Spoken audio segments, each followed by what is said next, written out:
What is up, everybody? It's the big dog, Chasey J, and guess what? I have a special guest this week for my movie review podcast. Who are you? I'm Grant Hogan, and I'm here talking to this idiot for a couple minutes. This is Hulk Hogan's nephew. You heard it here first. We're trying to get some more people to listen to our shit. But before we get going, make sure you follow us at PSO Sports 1 on Twitter and Instagram, and then Pointless Sports Opinions on everything else. Ariana Grande is having a concert. I can't name one of the songs that she sings, but if you want to buy tickets, go through SeatGeek and get our shit. The boys let me run the podcast by myself, so we're going to see how this goes. They're all watching me on the couch, on the casting couch over there. As an outsider, I could already tell this is going to be a disaster. we got a live studio audience for the laughters. I can't wait. It's like Fresh Prince of Bel-Air. Start clapping. Cheer for me. I'm walking out. Yeah. All right. So the movie that we chose was Eternal Sunshine of the Spotless Mind, which is a Charlie Kaufman piece. He also wrote, what is it? Anomalisa. Is that how you say it? Yeah, I think that's right. I mean, yeah, because that was a made-up word. Because the word is anomaly, and he added Lisa to it. Like a girl, Anomalisa. Yeah, exactly. Yeah. Right. Charlie Kaufman wrote that. He wrote Adaption. He wrote Being John Malkovich. I think he's the greatest movie writer of all time, in my opinion. And it's all, this is his own script. It's not based off anything. The script is good, but it's also directed by Michael Gondry, which is, he started in a lot of music videos, and that was kind of his passion for the years before he did that. So, yeah. But transitioning into being a filmmaker, he did an exceptional job. Oh, man, insane. And, the casting for it was just perfect. It has Jim Carrey in it, which, I mean, this is probably the one Jim Carrey movie not many people know about. I got my list. Just listen. Jim Carrey, Kate Winslet, Kristen Dunst, Mark Ruffalo. The list keeps yeah, right there. Those are all high-quality actors. They even got David Cross as a little character. Really? Yeah, I didn't know that. Anytime I think of David Cross, I always think of Alvin and the Chipmunks. The anime, you seen that? Oh, yeah. Oh, jeez. I forgot he was in that. Or I forgot those were even a thing. And also, Elijah Wood's in it, too. Yeah, he is. Yeah, he's the weirdo. He sure is, yeah. But, man, what's your the first time you ever watched this movie, what was going through your mind? What was your first gist from it? I didn't understand it. Yeah. I remember I watched it with my mom, and I brought it back home today, and I watched it, and I told her about it, and she didn't know what the hell I was talking about. She was like, "Oh, I've never watched this. I've never seen it." Well, when you say the title, it's like a long-ass title. These dumbasses don't know what Eternal means. They're all sitting over there just chuckling, looking like, ooh. Exactly. They're like, is Will Ferrell in it? But yeah, it's, I remember it being very... The first time I probably watched this, I was probably only 11, 12 years old. Yeah. So a lot of it kind of went over my head, but rewatching it in recent years, it's very beautiful, very cinematic. Just to give a little gist of it for people that haven't seen it, it's a movie about a guy that he was dating somebody, they broke up, and she got him erased from her mind. It's a futuristic place. It's a very clever sci-fi spin on it looks memory loss tale. Everything. It's not like a futuristic tale either. It sounds if there's that technology. No, it's based in now, but it's if we had technology to erase parts of your mind. This film was made in 2004. It came out. It was made, and that's such an amazing concept. That's fucking genius, and dude. The whole time throughout the movie, they always say he has the main character. His name is Joel Barish. He's played by Jim Carrey. Yeah, and he has a journal. And he keeps on writing his thoughts and his memories out, and that's kind of. I love that narrative beginning to it too, and right off the bat of the movie, that music that hits, and him just talking. It's just a depressed, broken dude. I can imagine Jim Carrey crying in the corner. And Gondry said whenever he found Jim Carrey or wanted to do the casting for him, he said that Jim Carrey was just getting out of a relationship with some unknown girl that he was dating, and he said he was so beautiful and so broken. That's why he casted Jim Carrey for that role, because he was just so depressed because he just got a relationship. And you got to think too, 2003, 2004, Jim Carrey was always known as the funny guy. Oh yeah. Mid to late 90s, he was just. This was his Good Will Hunting, I guess. Robin Williams' transition to more serious roles. This was Jim Carrey's Good Will Hunting. I guess, yeah. And it sucks that this movie's not known. Like, these guys don't know anything about it. And it's such a, like, just the music right off the bat. I love the music throughout the whole film. That's, like, a big thing for me. Especially, like, the ending song is so beautiful. And it's weird, too, because music plays such a big role, but it's cut off a lot by scenes. It's very abrupt ends. And they cut it off at the right times. Like, the one, like, my quote of the movie, I guess we can get into those. My quote of the movie is so during the movie, Joel tries to erase Clementine from his mind. But while he does that, he relives every single moment. So he's in his own mind, and he's trying to stop the process from happening. And at the end, spoiler alert, but he's on the last memory that they had, which was the first time they ever met. Yeah, they were on the beach. The beach house. And they broke into that house, like, we're hanging out, and he was doing what he usually, like, what he did, and then he was about to leave, and she's like, well, what if he stayed this time? That part, and, like, the whole lead up to it is, like, the music, and then you hear the waves, like, crashing in it. The scenery of that whole movie is just amazing, because it's going from it makes you feel like you're in a dream. It really does. Well, you are in a dream. Yeah, you're in his dream. His dream, yeah. Because things are like falling apart around him, and right before that scene that you were just talking about, they had I think it's almost an even better moment than that, because it's not so rushed. It's almost of acceptance. It's Clementine, the main female character. She's Kate Winslet's character. Yep. Joel's love interest, vice versa. She says, "This is it, Joel. It's gonna be soon." And he's like, "I know." And then she's asked him, like, "What are we gonna do?" And he says, "Just enjoy it. Just enjoy the last bit." But then that's so cool, because, and they act out that, like, the first time they ever met, and, like, they act that whole thing out, because throughout the whole, like, memory erasing process, like, especially, like, halfway through, they're just trying to get out. They're not, like, doing what they did. And then that last scene, they actually just act it out. They act out what they did, and then, throw their 2 cents in. It was kind of like an observing yourself type thing. It was. Well, at first, when the memories first started being erased, he was happy with it. He was still, like, frightened and scared. Yeah, because he was getting pissed at her. Yeah, but he was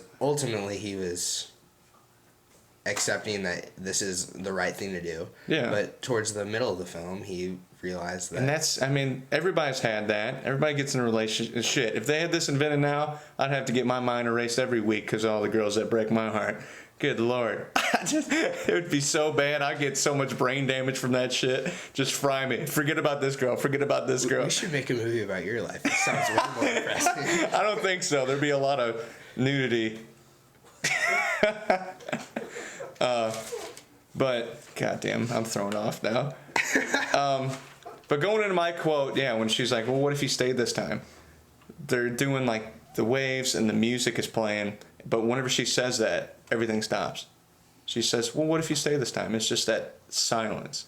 Yeah. They just used sound in this film so perfectly, so beautifully. Like, it was insane. The scenery, I think, also helped with that, because for a lot of these really intense, like, emotional moments, they were on a beachfront. Yeah. That same beachfront that they met played out probably like 3 or 4 times throughout the film. Mm-hmm. And it was constantly, anytime you saw that sand, you heard the wind, you heard the train in the background. Yeah. You knew something big was going to happen. Exactly. It's like, that's the big moment of the film, it's based on that beachfront. Like, anytime that happens, But what's your favorite quote of the movie? Oh my God.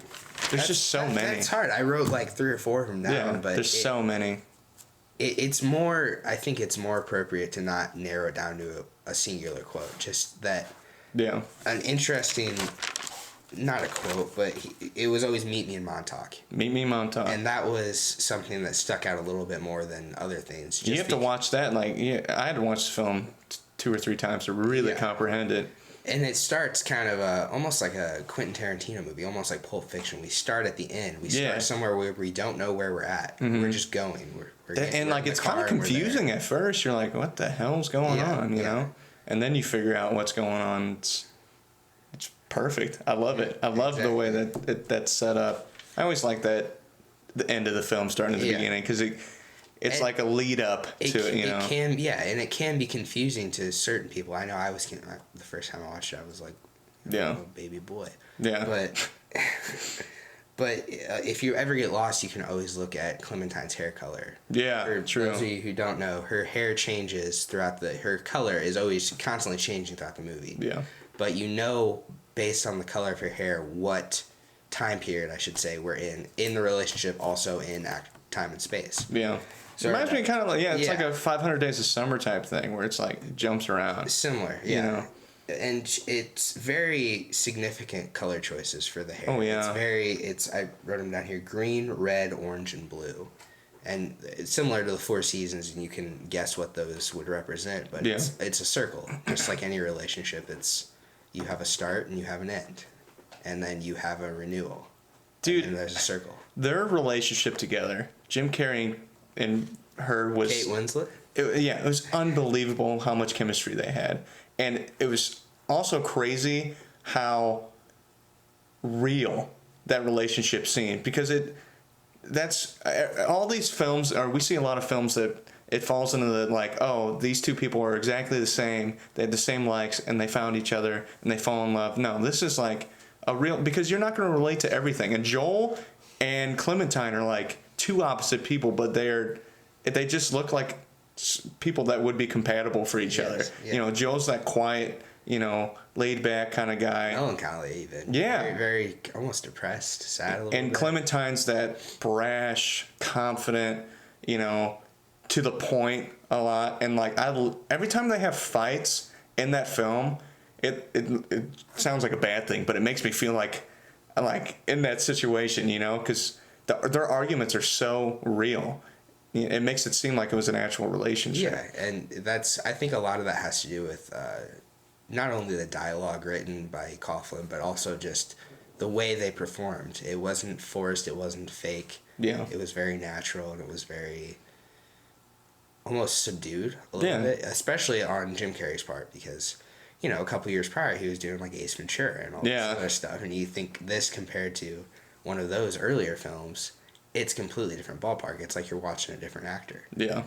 And God, it worked. It worked really well. I love that film. But so who's your most valuable character? Most valuable character. This was very hard for me to decide. You sent me that text and I didn't know what to write down. Yeah. But for me it's one of the more, I guess it's not Joel and it's not Clementine, because that would be too, I guess, obvious. Yeah.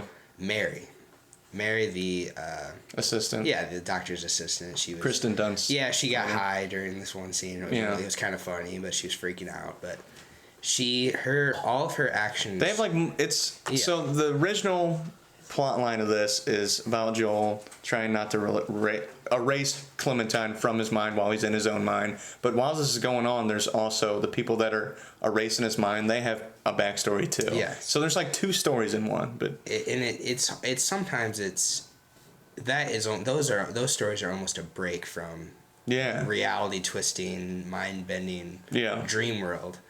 And it's even more real to me, that relationship between... There's a character called Mary. That was like a big... I did not see that coming. And his name is Dr. Howard Mierzowitz? Something with an M. But he's the doctor that does this procedure, and he's in charge of making sure all these people lose their memories correctly. And there's complications with the procedure in Joel's case, and he has to come and fix it because two of his assistants are...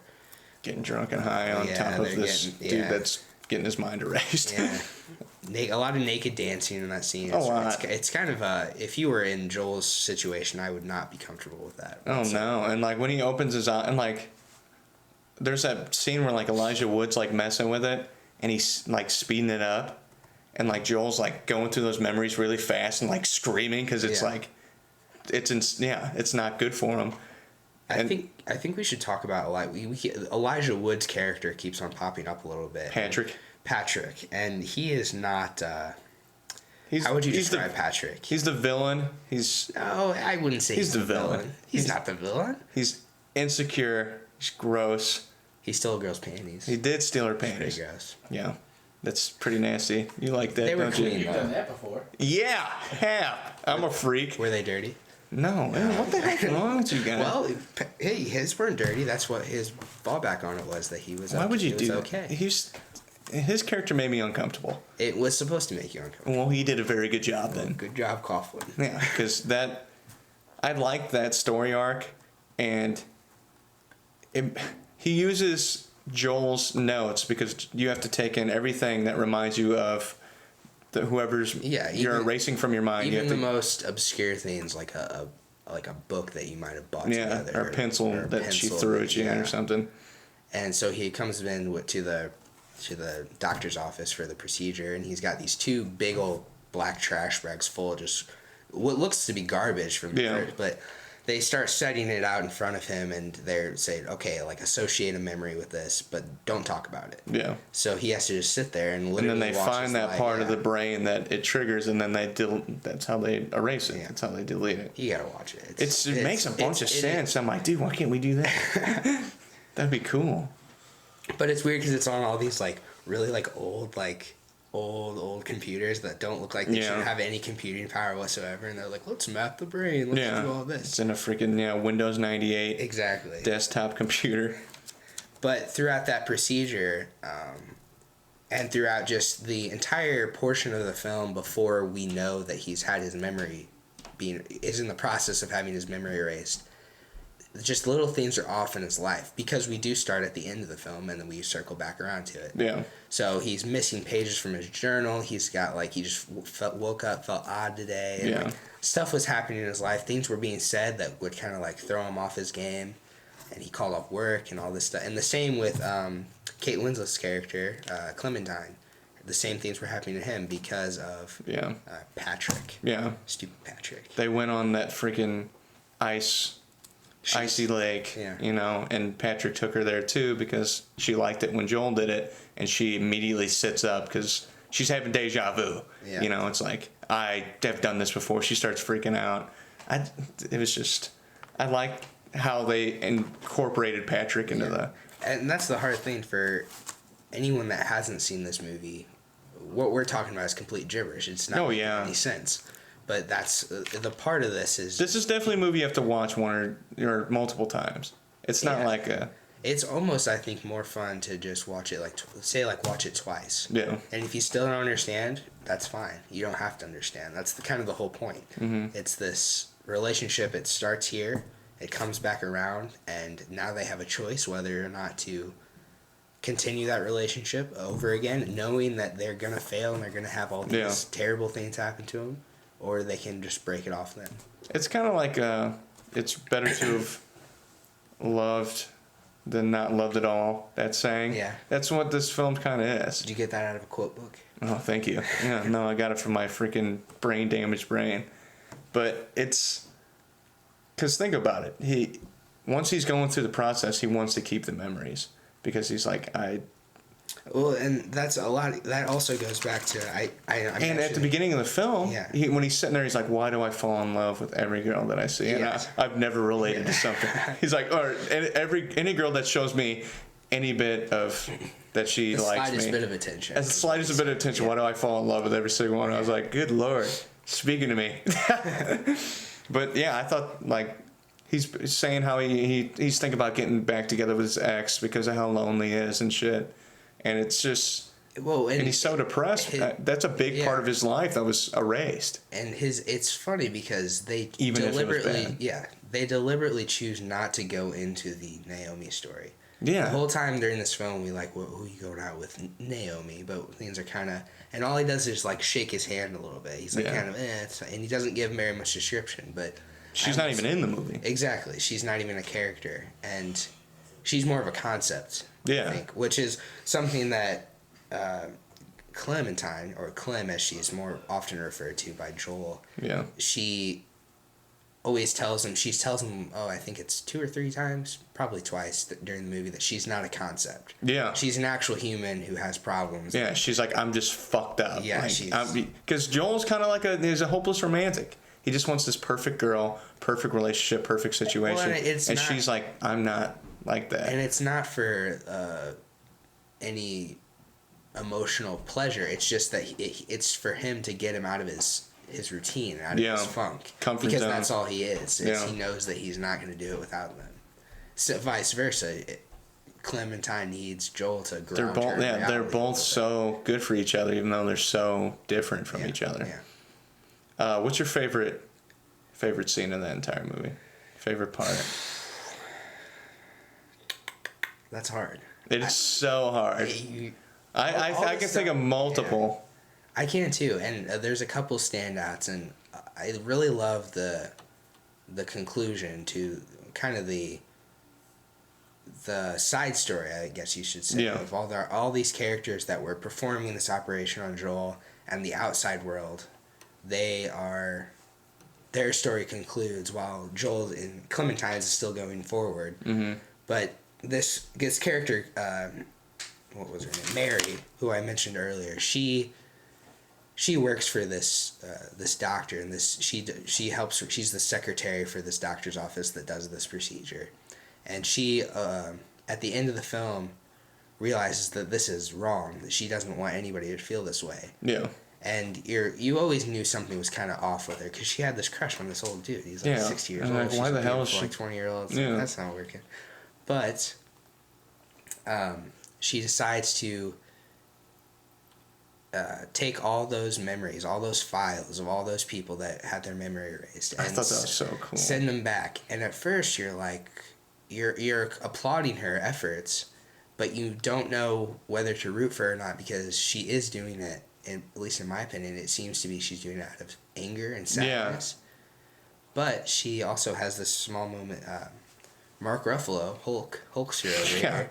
He's not the Hulk in this movie. No, he's God, got no. a mohawk. He's kind of like a California dude attitude. Yeah, kind of almost a dick a little bit, almost kind of like a jerk, but not really. Just he's kind laid of a guy, back, like an early 20s, just kind of pothead. Yeah, there you go. You know, but him and Mary have a relationship. His name is Stan in the movie. I always think it's crazy that they're all smoking weed and doing all this stuff when they're doing a procedure that messes with somebody's head. Yeah. You think they would hire more qualified people.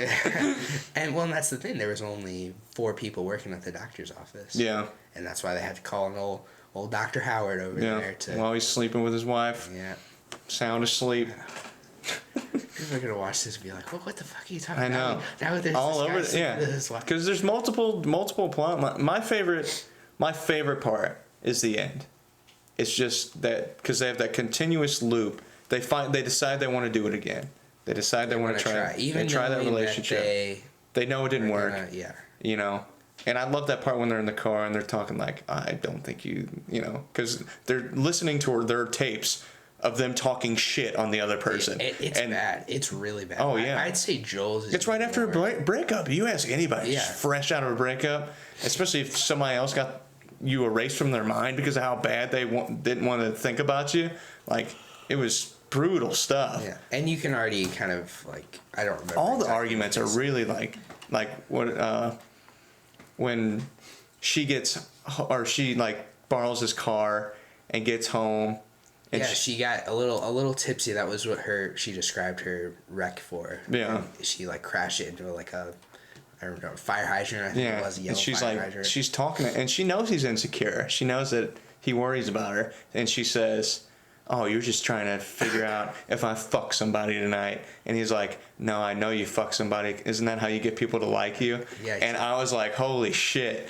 Like at that part, I'm like, "That's real." Yeah, his words were, "No, Clem, I assumed you fuck somebody." Yeah. Which I think hit hard. Yeah. Really hard, especially to her, which is the whole reason she got the procedure in the first place. Is she kind of snapped almost, and you can tell back in the recording when she gets the recording back from Mary about why she wanted to do this patient, I guess, summary over the case. Mm-hmm. She says directly, like, he's like boring and he doesn't want to do anything, he's this and he's that, and he doesn't trust her, and the same exact things are almost said by Joel, but to the opposite extent. She's too reckless. She wants to go everywhere and do everything. In the car, they're saying how they kind of like that about each other. Yeah.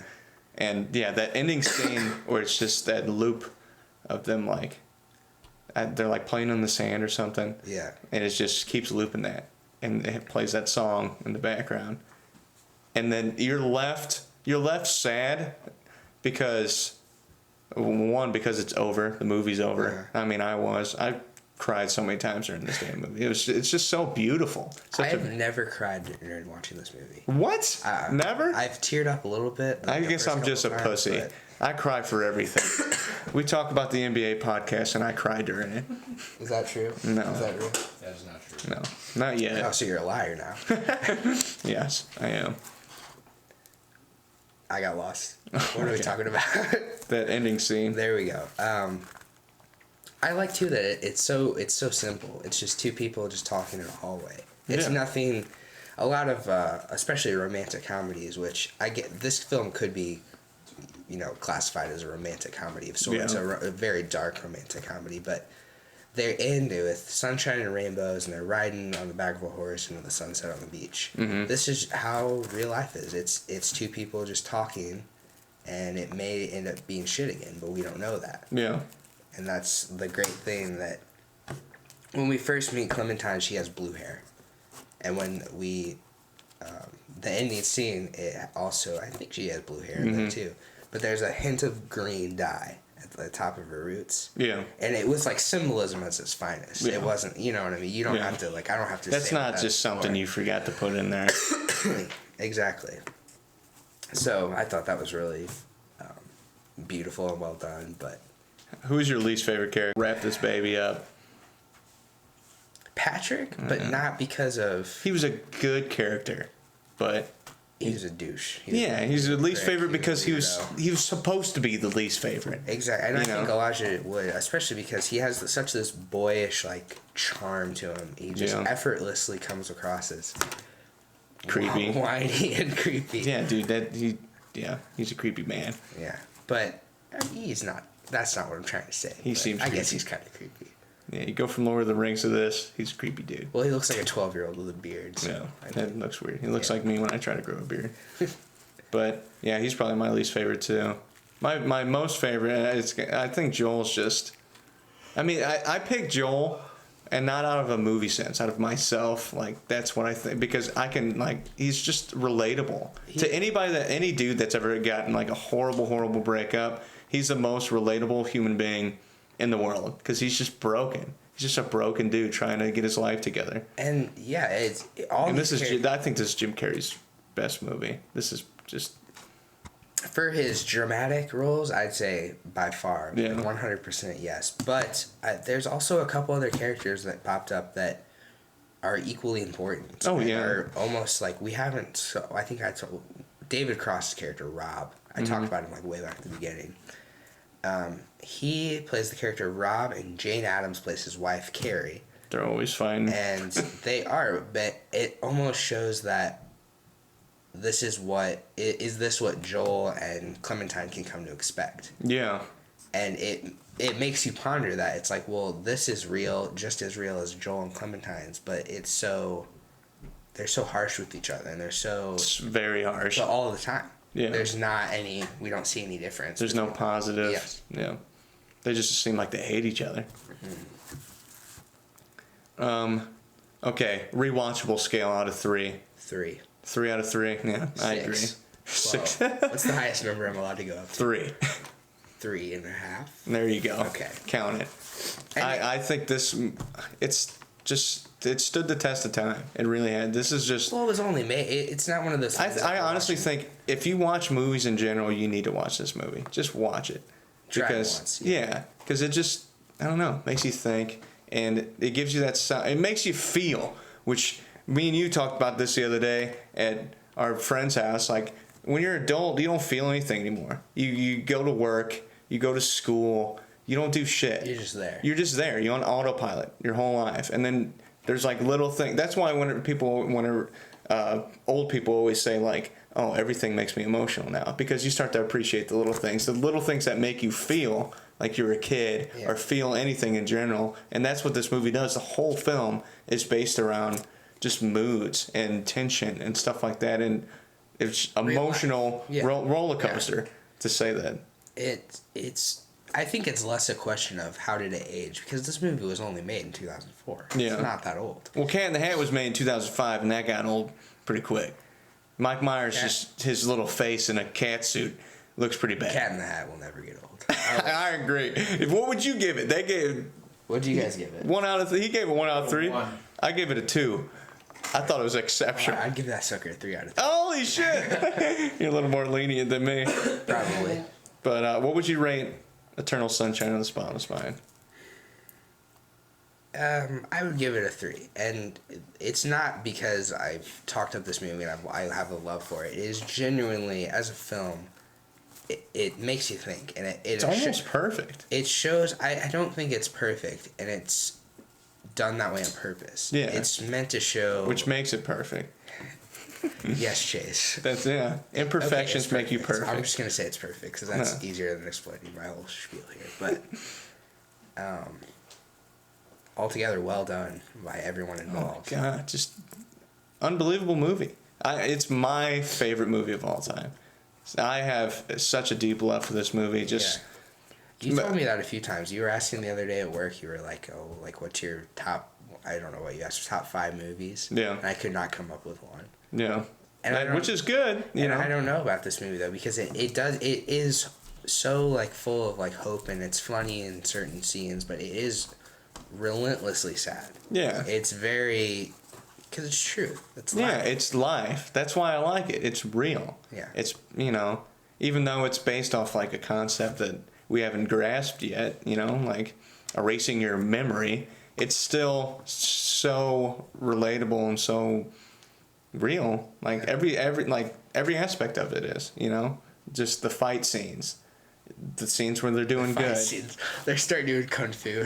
No, not. They're not. They don't physically hit each other. Yes, they do. No. Watch it. You might find out. Yeah, maybe.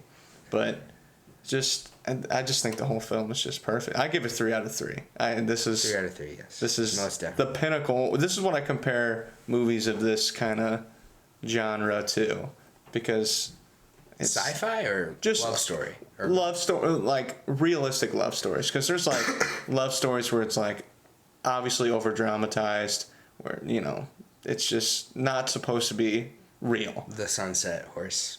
Yeah, that crap. Yeah.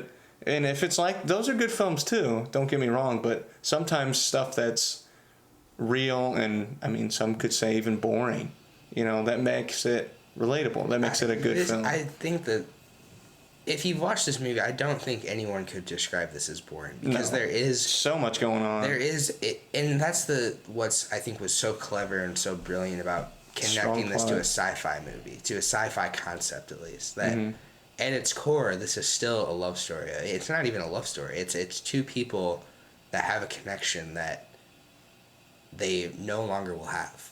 And it's a story of just them trying to reclaim that, whatever it may be. It makes you appreciate your memories. Yeah. You're like... Not to get too sentimental. I'm getting sentimental. Well, think about it. Like, how many times you get in a fight with your brother or, like, a close loved one, and you're just like, dude, I wish I never talked to you. Like, think if you could relive all your memories with them, and you'd be like, no, I don't want to erase them from my life. And, this shows what happens if that technology was available and somebody did it. So, yeah, I give it 3 out of 3. Grant. 3 out of 3. 3 out of 3. Grant, thanks for joining us, buddy. Very welcome. We'll probably get you on again for some other intellectual conversations, because old Gene Bean over there, he's not very smart. Yeah, I like John C. Reilly and Will Ferrell. Yeah, it's a good movie. Yeah, I like it because they blew up stuff. Sorry, Caleb. Are you talking bad on Step Brothers? No, no, definitely not. That's a great movie. Because that's what you just described. No. Will Ferrell and John C. Reilly blowing. 3 out of 3. 3 out of 3. Fast and Furious 8. 3 out of 3. All right. Spread the word. You're supposed to say spread it. Spread it. Good job.